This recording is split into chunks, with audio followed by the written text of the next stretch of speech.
Are you awake? I thought I heard you get up. Yeah, I'm awake. Sorry, I just can't sleep. Are you thinking about him? Yeah, a bit. Usually get back to sleep, my love. I'm fine. No, it's okay. What else is on your mind? I don't know, it seems weird, but I had one of the most vivid dreams of my life.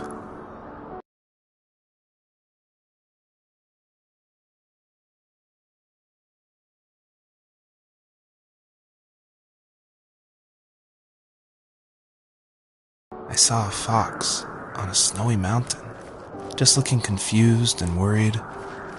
Those eyes, I can't get those eyes out of my head. She was running in the windy snow, looking for something. Do you think it has to do with you and what's been going on? I don't know. It was just a dream, Rachel. They're not meant to make sense. A lot's happened the past couple days, that's all. Well, if you're not going to sleep anyway, you should tell me. I want to hear. All right.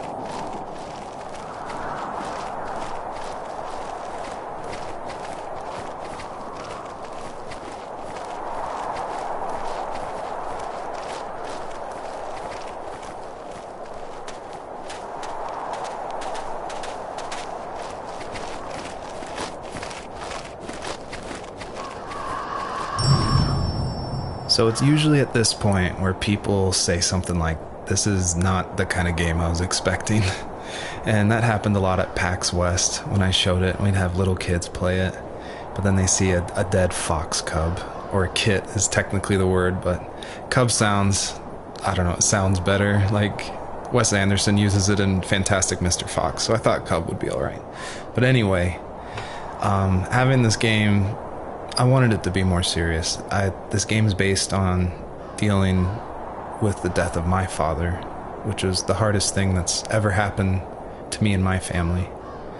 But I don't want to talk about it here, and I didn't want to talk about it with anybody really to this day still. It's very personal. And that's why I made this game. That's exactly the reason. Because I wanted to get those feelings out and communicate with people without talking about it.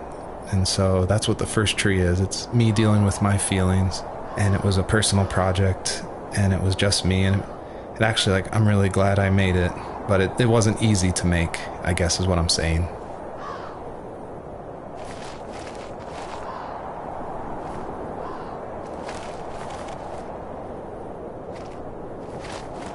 So, not far from her home, she followed that path to something unexpected.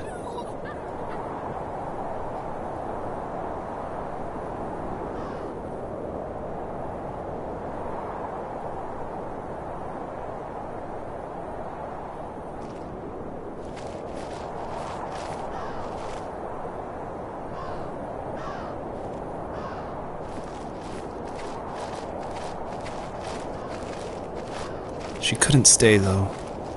She had to find her other 2 children. So she took that path. She followed it towards something ancient. Something with answers.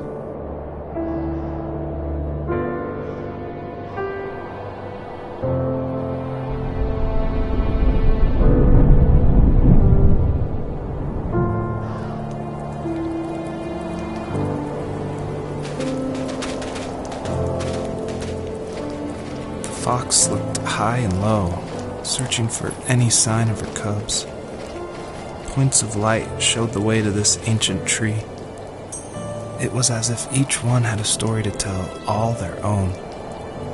The land was trying to tell my story, too. I felt like I was right behind her the whole time.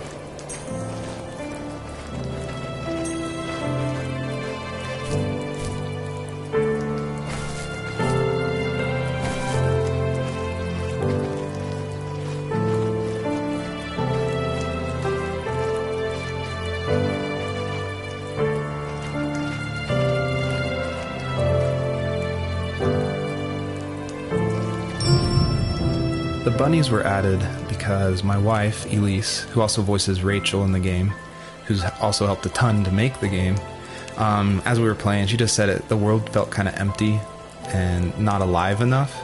So I knew we needed to add some kind of life, and so the bunnies was like the first idea that came to mind. And like most of the game, I used like publicly available assets to speed up production because I was working full-time along with making this game, and we just had our first baby, a little girl named Evelyn. So I was messing with this asset called Herd Sim, and at one point, like the generation script that creates variations of the sizes of the bunny. One time I got out of control and it made like this monster bunny that towered over everybody. And I shared that GIF on Imager and Reddit, and that was a huge hit. It helped definitely gain an audience for this game.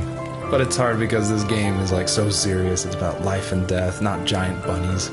But I knew I needed something, like a shout out to that, because it was pretty fun. So if you're able to catch all the bunnies on this map, I think there's around 13, then you'll get a special surprise. So good luck.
As a kid, did you ever do show and tell in your class?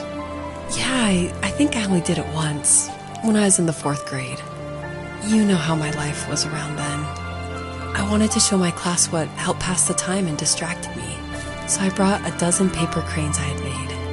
I think I told everyone how badly I wanted to be a bird and fly, embarrassingly enough. Don't be embarrassed. Every kid wants to fly. For me, it was another toy from my dad, a wooden boat. I remember guarding it so carefully in my hands as I walked into class. When I sat down, a group of boys immediately made fun of it. They asked which trash can I found it in, or why an ugly log was my favorite toy. When I got up, I didn't even want to tell them my dad had carved it. I said it was a joke gift my friend had given me. Kids can be so cruel. Some of them are. I shouldn't have let them get to me, but it did. It's amazing we bounced back at all.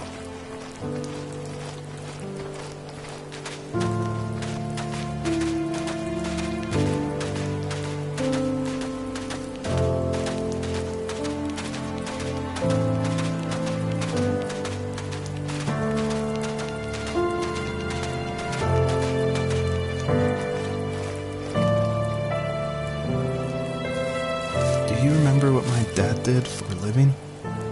Wasn't he like a lumberjack? That's one way of putting it. If wood was a canvas, then a carving knife was his paintbrush. Even after working a 50-hour week, even after his hands were more splinters than skin, he would bring home the nicest piece of Alaskan weeping cedar and make me toys. That wooden train was the first toy I can remember, and I loved it. I just knew from a young age I was going to be a lumberjack, like my father.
I feel like one of the best ways to make an exploration game feel worth it, or to reward the player, is to have as many secrets as possible.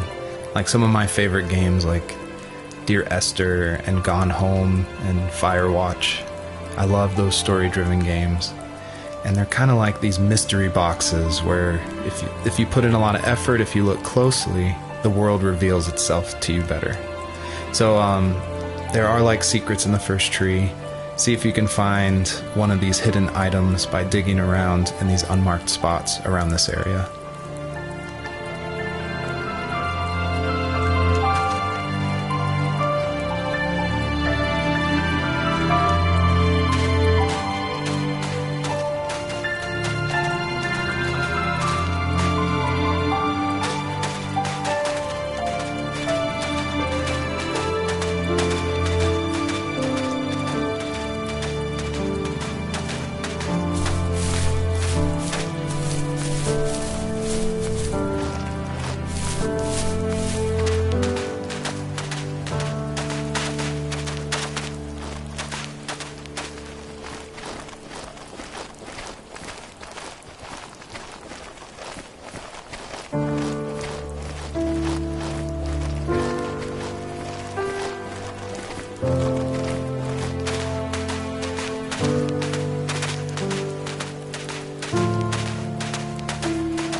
Usually those kids would leave me alone, but somehow they could tell I was different.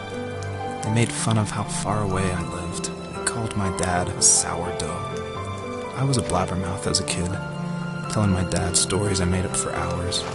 But after that show and tell, I didn't tell him much anymore. He didn't know exactly what was wrong, but his best guess was that the toys he carved weren't cool enough. He carved me a tank and tried to tell me what it was like to be in a real tank as a serviceman. I didn't know your dad was in the military. Yeah, in the army. The sad thing is that I'd pretty much forgotten until just now. There's so much I still don't know about him. I'm sorry. He knows how much you love him. You're going to see him again soon and have some closure, I'm sure. A lot of people have gotten confused why Joseph's father is called a sourdough.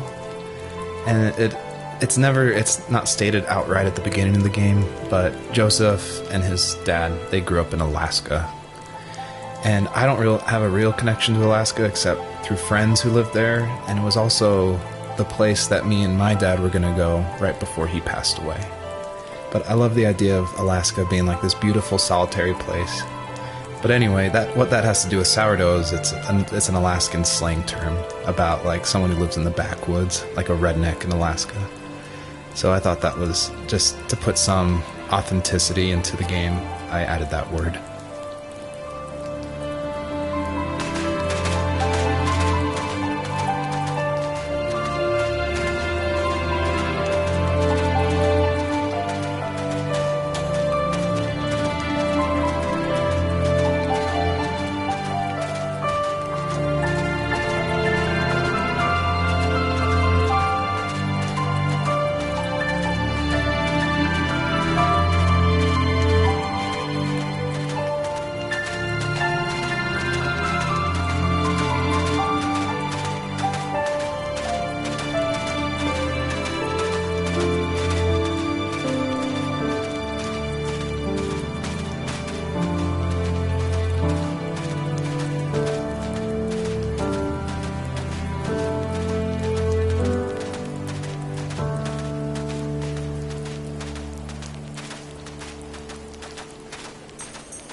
feel like one of the main reasons people play small indie games is because they are so personal and intimate.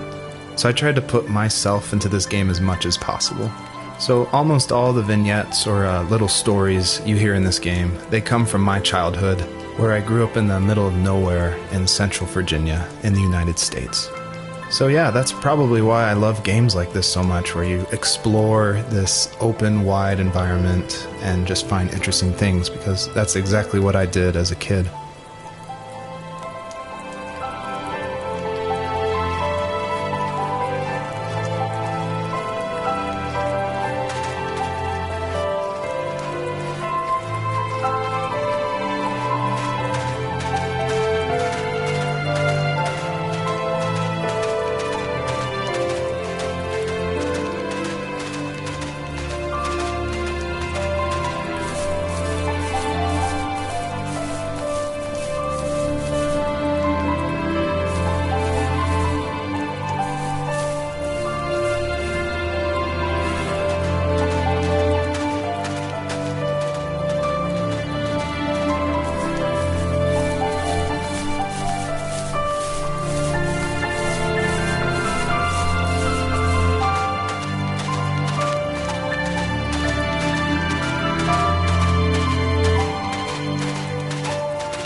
I thought it was important to say that, yes, I actually did draw this with crayons.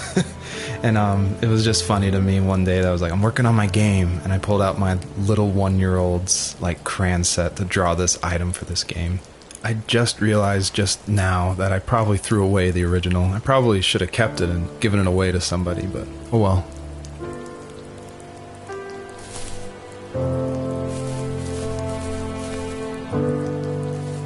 The older I got, the more I withdrew. I asked myself, why talk to anybody anyway? Why bother when I'm happy by myself? I started drawing a lot, mostly animals I saw in the woods by my home.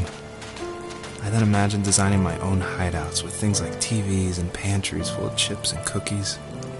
I think that idea of leaving home and drawing blueprints started my career. I found a lot of solace in that. I'm not surprised, but I did the same thing, you know? There's something special about having a place to call your own. And now look at us. Well, if you count renting in an overpriced city. It's as close as we can get for now.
This is the level that I showed at PAX West, which was a crazy dream come true, that this hobby project was being shown next to all these amazing indie games.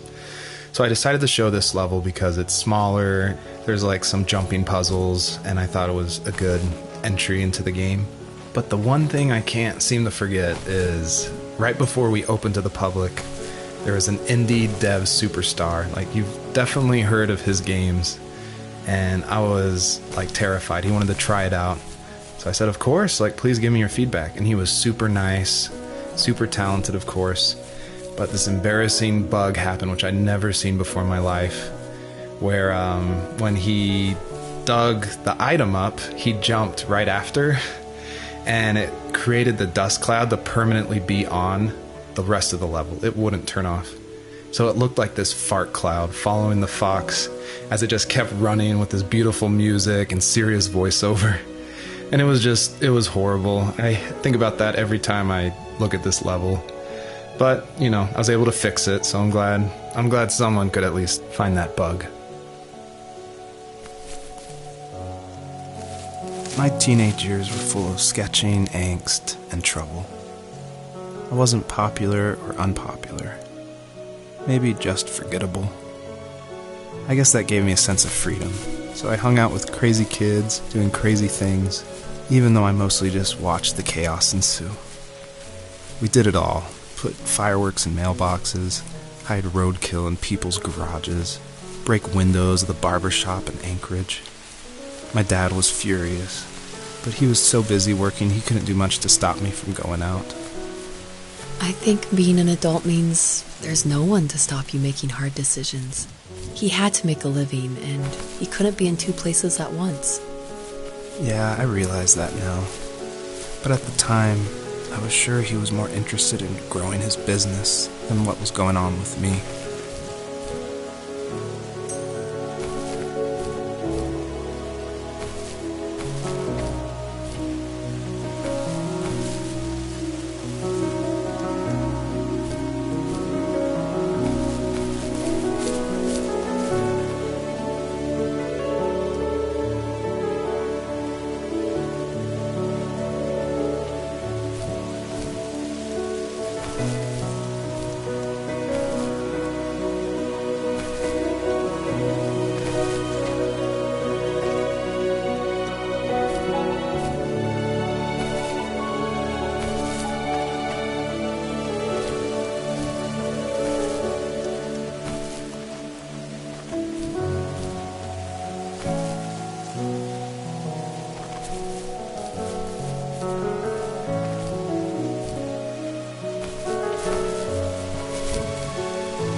I always wanted this game to be very meditative and relaxing, but I know there's a balance between keeping the player's interest. So I added this butterfly jumping mechanic just to like spice things up. I used a plugin called Playmaker for Unity, which in a visual editor lets you do interactive things, which is perfect for me because I do come from a film and design background. But on the flip side, I really wish I was good at code, because this jumping mechanic, the jumping mechanic in the whole game actually has frustrated a lot of players. But hopefully I've been able to fine-tune it, so it should feel a lot better now. I would just hate that this meditative game would get frustrating, so I've lowered the gravity, I've made the jumps more consistent, so hopefully people can just focus on the world and the story.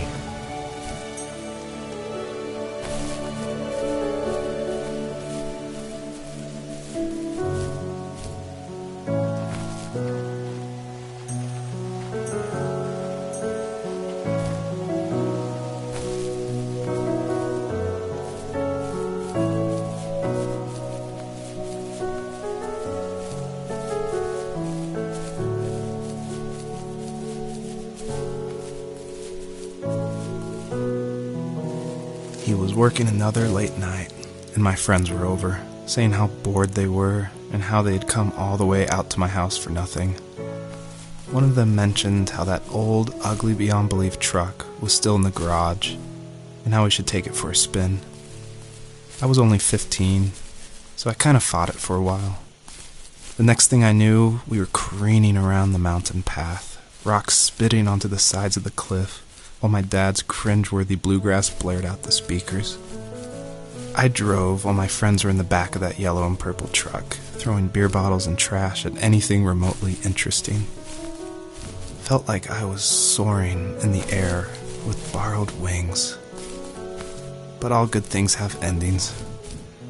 A cop outside of Eagle River pulled us over after he saw us in a bottle rocket into someone's yard.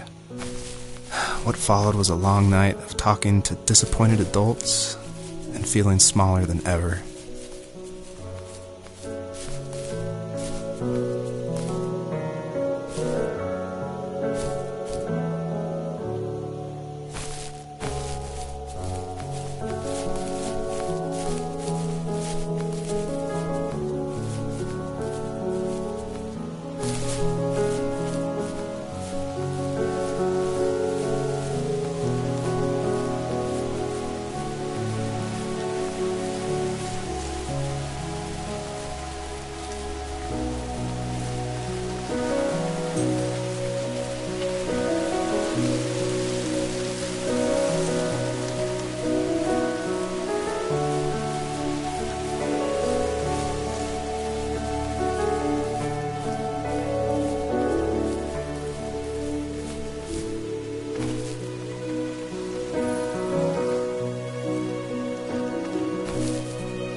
My biggest hope for the players that are playing is that they realize how similar these two parallel stories are, of this fox looking for her missing cubs, and also of this son reconnecting with his father.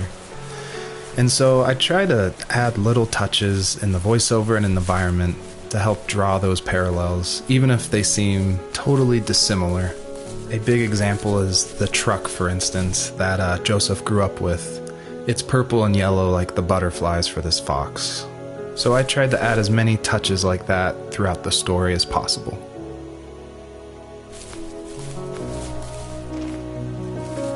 After he drove me home from the police station, I blew up at him, saying how I never wanted to be like him, how I was going to be someone and leave that hick icebox for good. He just looked forward at the road with tired eyes. I took out that bluegrass tape from the cassette deck and chucked it out the window. In my sage teenage wisdom, I thought I had proved the ultimate point.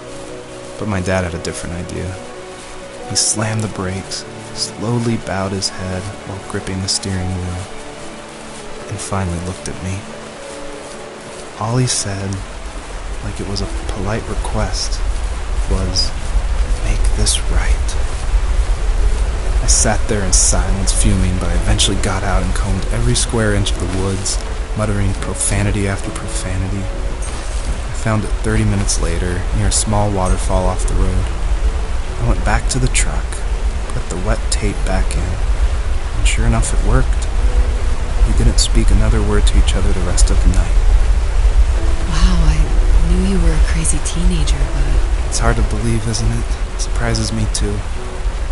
It's like I didn't really know who that kid was back then. I bet my dad thought the same thing over and over. It's almost like he was saying, "Make this right," to himself, more than to me.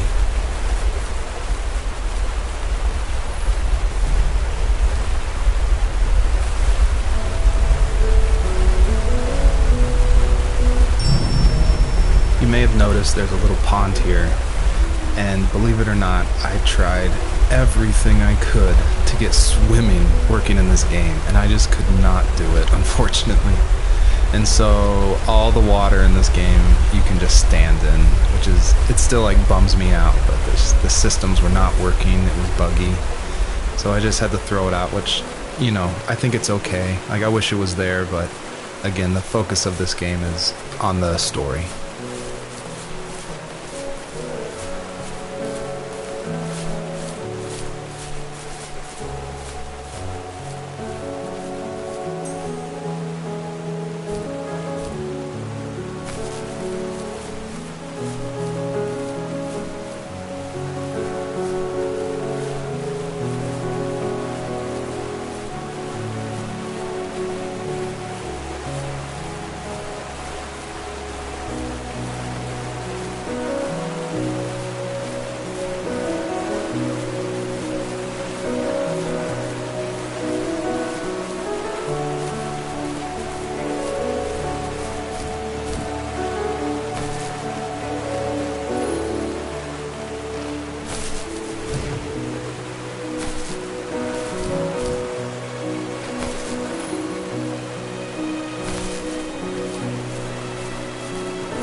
My friends would laugh about that night and talk about how crazy it was, and I laughed along, pretending it didn't bother me.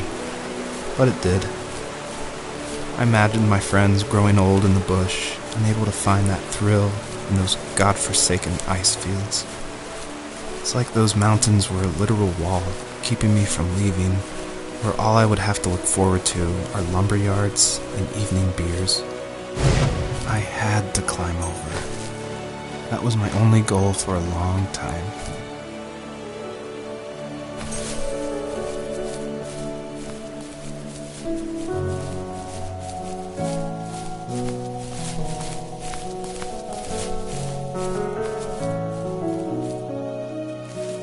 If there was some way I could take my love of drawing and turn it into a way of escape, nothing would make me happier.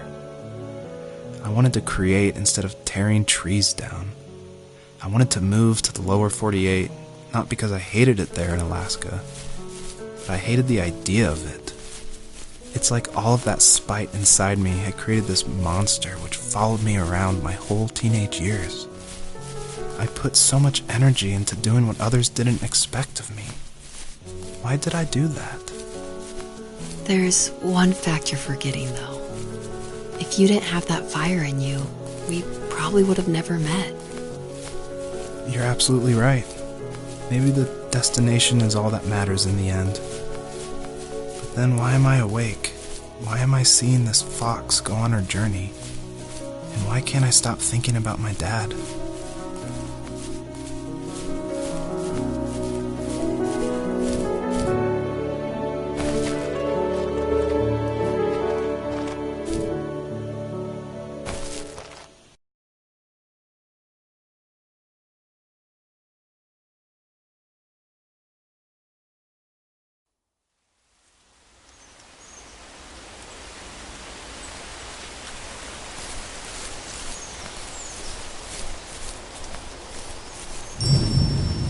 I did want to do something a little different with this level. I wanted it to be more open world feel, and that there was something blocking your progress, so it did encourage people to look closely and see how to unlock this blocked way.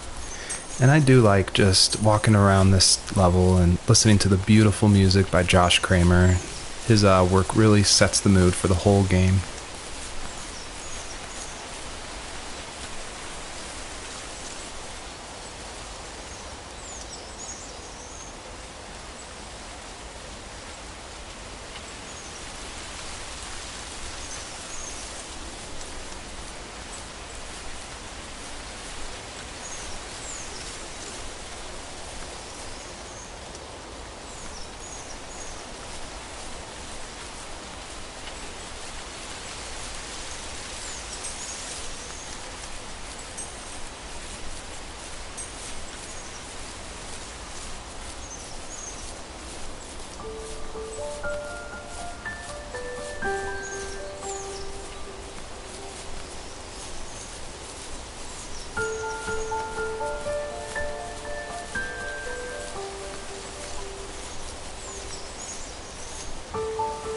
My dad built a lot of stuff in his free time. If he wasn't watching fly fishing or reading Tom Clancy novels, he was carving something. He made tons of birdhouses. Not that he was into bird watching, but I think he really missed working and adding on to the home. If he couldn't afford the time to build onto our own house, he would have to settle with watching birds move into their little homes. We kept an old mattress in the bed of that ugly yellow truck, so we would drive it deep into the woods and then watch the birds fly into their houses while the sun set. Usually it was accompanied by venison jerky or a cold Coke, but not a lot of talking, which is how we both liked it.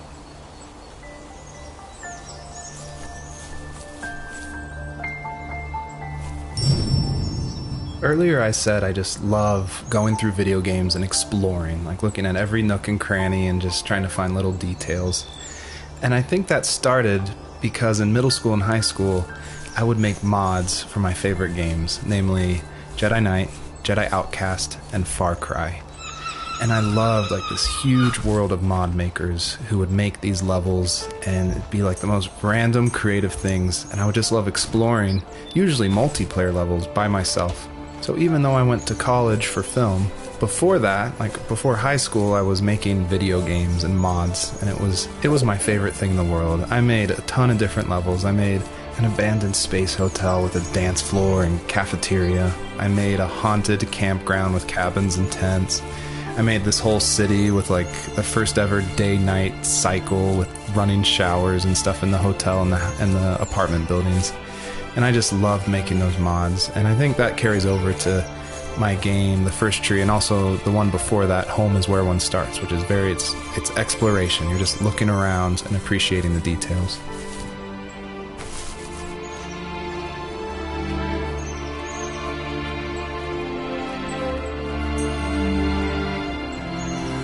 We were happiest underneath the evergreens.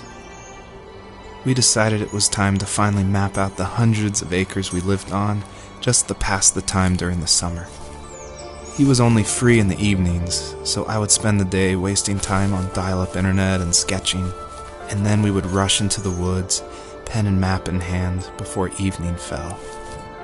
Sometimes the aurora borealis would cast a cold green glow on the mountainside, and we would finish our route underneath a twilight sky. Sometimes I was lonely during those summer days, but there was comfort in the routine. A lot of teenagers aren't looking for the daily grind, though. There's nothing wrong with wanting to get out, to leave your childhood home. You wanted to progress, to make something of yourself. Yeah, you're right. That house. I'm sure it's the same as how I left it. But then why does it feel so different? I doubt you're the only adult to have looked back and asked that question.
Even at my most distant, at the times when I detested him the most, he kept reaching out.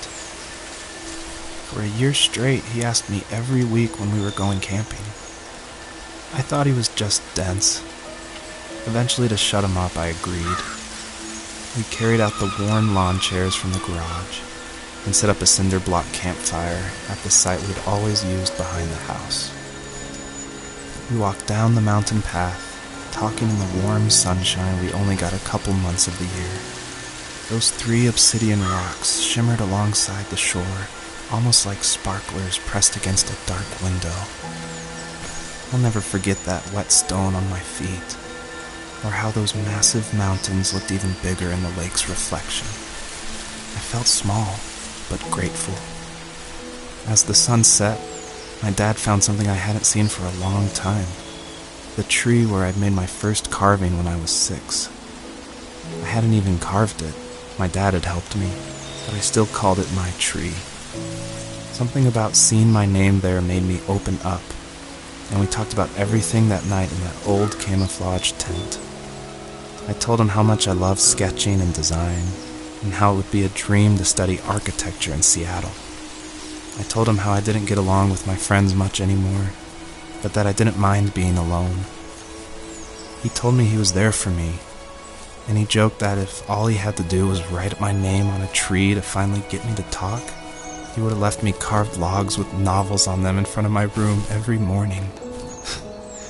I don't know why it took me that long to realize it, but it was then I knew how much he had sacrificed for me.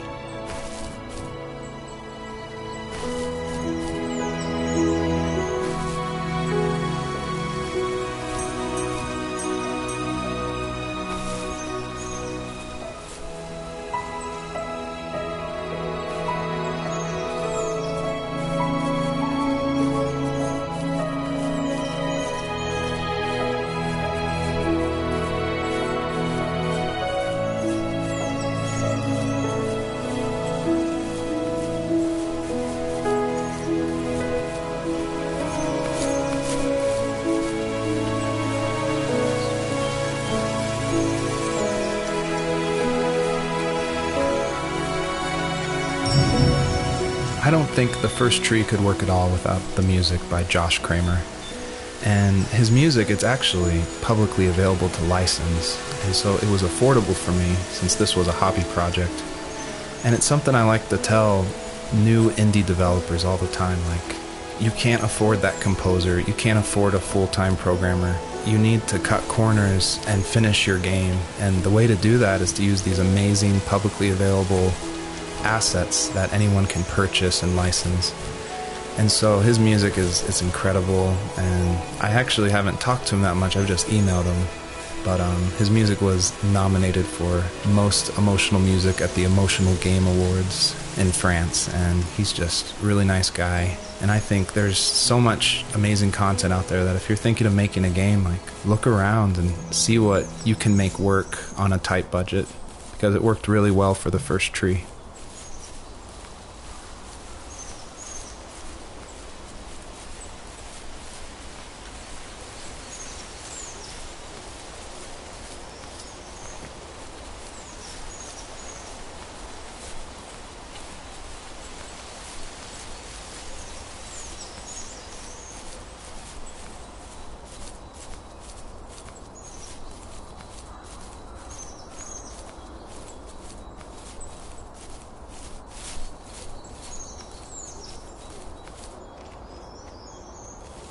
On our property, there were old abandoned pieces of a shed and car long left unused.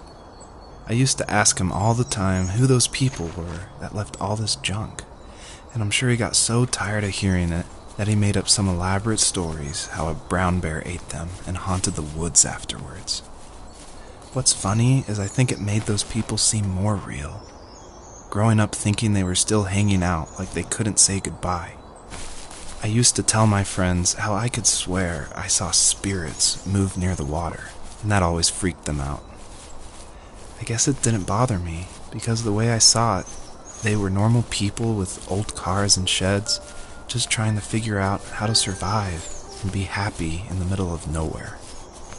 It was a cool thought that they didn't want to leave, but you know, I was a weird kid. Well, you had good company since those ghosts like living in a place where they were brutally devoured.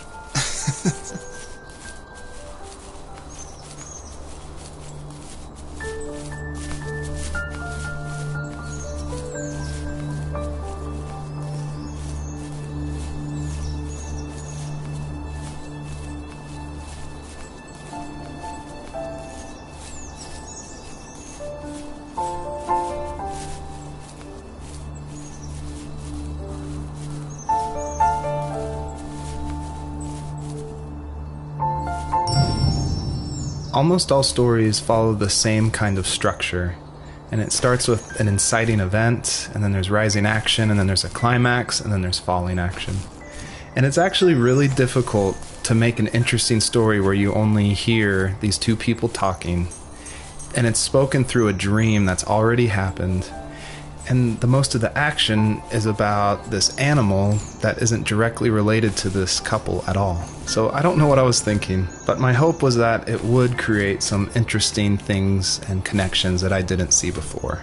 And that was kind of the whole exercise of making the first tree.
The perpetrator stood nearby, unfazed, like nothing was wrong.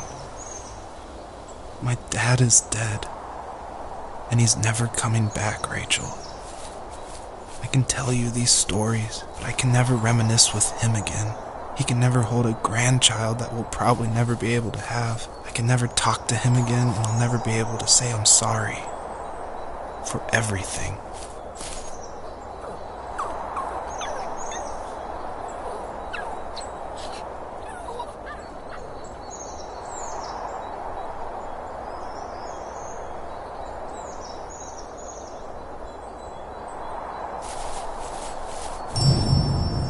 It was really important to me that the wolf in this story that takes the fox's cubs, that it wasn't explained at all. Like, it's just this entity that's in the background. And of course, it's supposed to represent something bigger than a wolf or even the fox. It's supposed to represent like the specter of death. And it comes when you least expect it. There's no justification. He's just there, always watching. It was really important to me that the wolf in this story that takes the fox's cubs, that it wasn't explained at all. Like, it's just this entity that's in the background. And of course, it's supposed to represent something bigger than a wolf or even the fox. It's supposed to represent like the specter of death. And it comes when you least expect it. There's no justification. He's just there, always watching.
you.